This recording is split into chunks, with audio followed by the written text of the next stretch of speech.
We've been talking throughout this course about motion and talking about kinetic energy, which is the energy of motion. But now we get to be a little bit more explicit and dig in deeper to some things we see all the time. So for example, suppose I have a wheel that's rolling along. So it's rolling along and it has this velocity. Up till now, we've talked about just what we'd call its translational motion or its translational velocity, meaning it moves from here to here. And we've been focusing on the center of mass. Okay, so for a wheel, a well-balanced wheel, the center of mass is at the center of the wheel. It's where you could balance the thing. If you were able to stick your finger on that point, you could balance the object.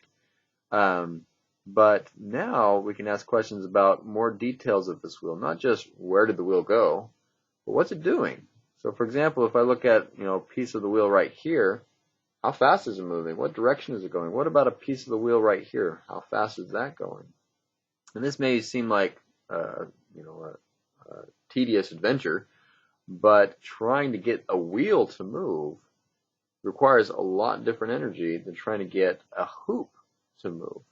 And there's a significant amount of research to try and making cars and bicycles more efficient by changing how the mass is distributed around an axle. And so the study of rotation becomes extremely important to be able to optimize things that rotate, things that spin.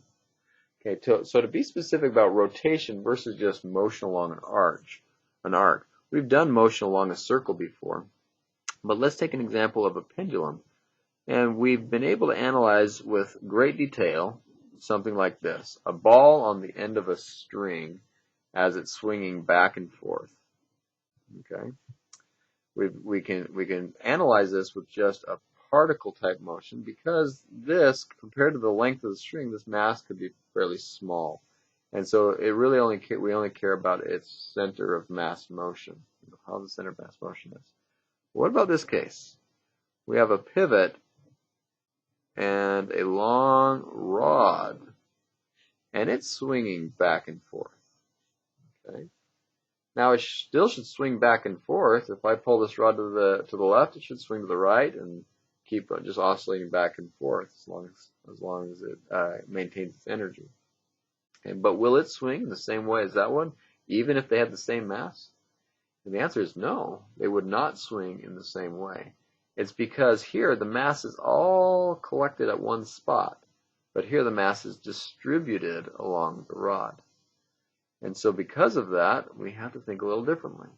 Now we'll find as we analyze this that we can look at the center of mass motion of this rod and how that contribution affects the motion. Okay, and we'll see that in the case of if I take this rod, a loose rod, and I just throw it, so it's in free fall, I would find that it could be, doing all sorts of weird motion, but center of mass would follow a parabolic arch. So the center of mass, in this case, is still going to obey what we'd understand for a particle model. That's what makes our particle model so powerful, is we could still analyze things even if they have extent. But if we try and figure out, okay, well, what's the rest of the rod doing? We have to impose now an analysis of rotation. So we'll have center of mass motion and the motion of other parts relative to the center of mass or relative to a pivot point, things of that nature.